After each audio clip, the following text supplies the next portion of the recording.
Assalamualaikum warahmatullahi wabarakatuh. Halo anak-anak, apa kabar kalian semua?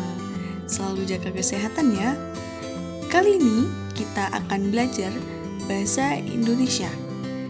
Oh ya, pepatah mengatakan tak kenal maka tak sayang. Jadi perkenalkan, saya Farida Zarotinisa selaku guru bahasa Indonesia akan menyampaikan materi kali ini, yakni mengenai teks negosiasi kelas 10. Simak baik-baik ya. Pernahkah kalian berbelanja di pasar tradisional? Tentu kalian sudah tidak asing lagi dengan kegiatan antara penjual dan pembeli. Pasti kalian sudah biasa melihat pada pasar tradisional terjadi proses tawar-menawar.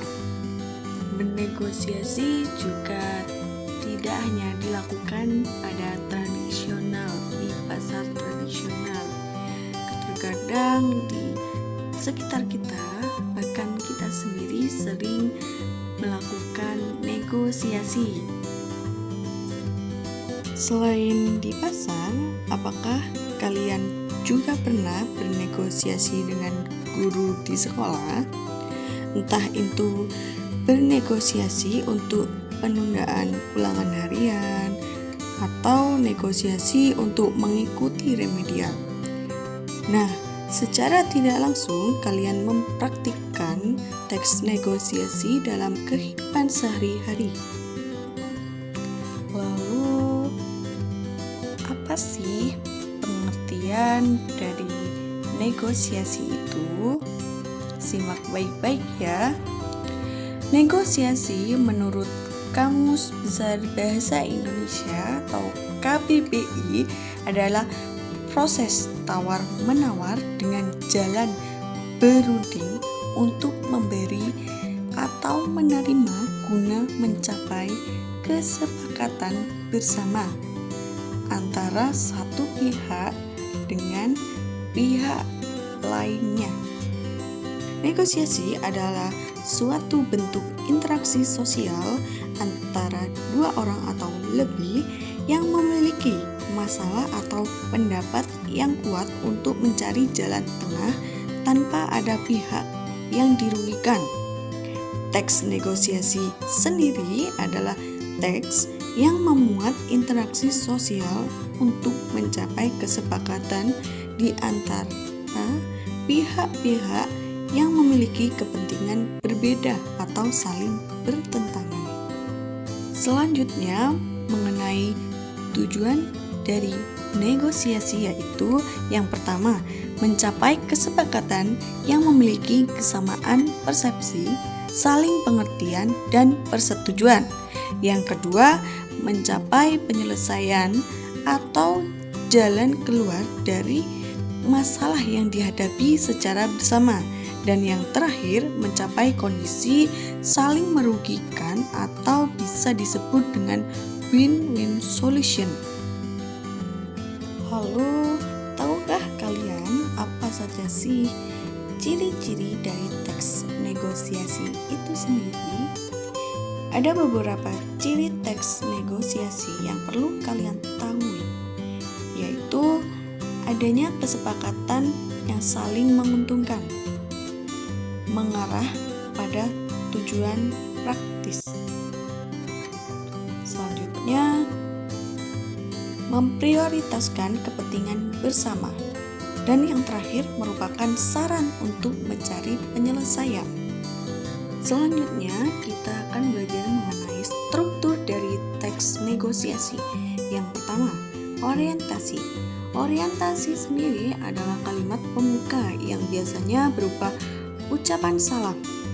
Fungsi orientasi pada teks negosiasi adalah untuk memulai negosiasi.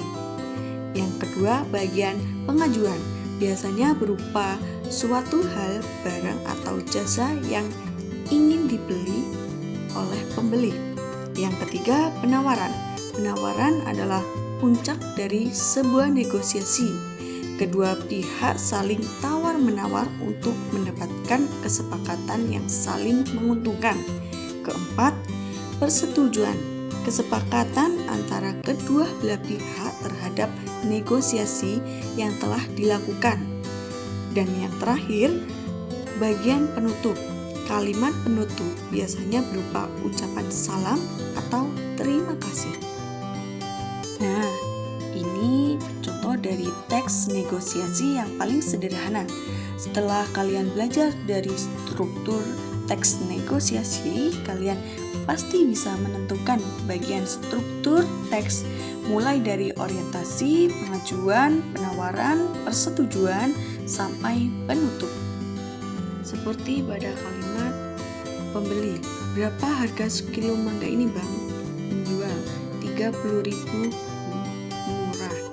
Itu termasuk kalimat dari struktur orientasi yang menunjukkan pemuka untuk mengajukan atau penawaran.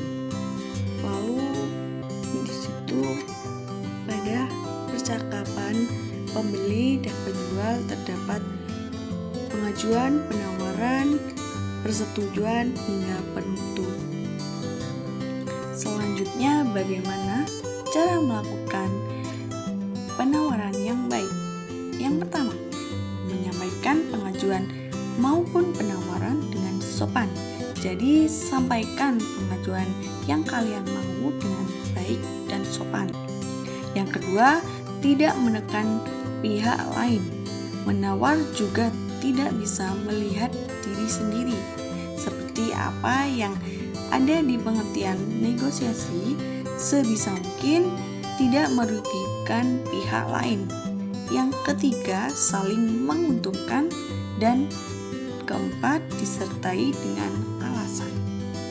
Selanjutnya, kaidah kebahasaan teks negosiasi, yaitu yang pertama, banyak menggunakan kalimat berita, tanya, dan perintah.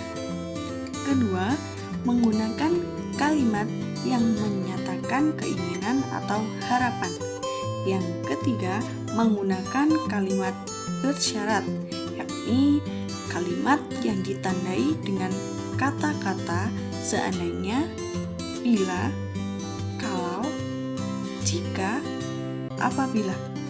Yang keempat, menggunakan konjungsi penyebab atau kausalitas. Yang terakhir, macam-macam pola penyajian teks negosiasi. Pertama, teks negosiasi dialog. Pola penyajiannya, kalian membuatnya dalam bentuk dialog yang ditulis dengan menggunakan kalimat langsung. Yang kedua, teks negosiasi narasi. Penyajian ini dibuat dengan menyusun seperti sebuah cerpen singkat yang di dalamnya menceritakan suatu cerita yang mana di dalamnya terdapat adanya proses tawar-menawar atau negosiasi. Yang ketiga, teks negosiasi yang disajikan melalui surat. Penyajian ini merupakan penyajian teks yang disusun menjadi sebuah cerita yang digabung dengan dialog kalimat langsung. Nah, setelah kalian belajar mengenai teks negosiasi, pastinya kalian juga dapat menyusun teks negosiasi yang sederhana dengan melihat struktur, jenis, ciri, kaidah kebahasaan teks negosiasi yang ada. Kalian juga dapat melihat banyak video mengenai teks negosiasi sebagai referensi belajar. Gunakan gadget kalian dengan baik, karena gadget juga membawa pengaruh yang sangat besar bagi kalian yang masih belajar. Dan jangan lupa selalu belajar hal-hal baru agar kalian mendapat wawasan yang luas. Tidak hanya belajar mata pelajaran ini saja ya. Gunakan waktu yang kalian miliki untuk masa depan yang lebih cerah. Mungkin itu saja yang bisa saya sampaikan. Sekian dari saya, semoga bermanfaat untuk kalian ya. Wassalamualaikum warahmatullahi wabarakatuh.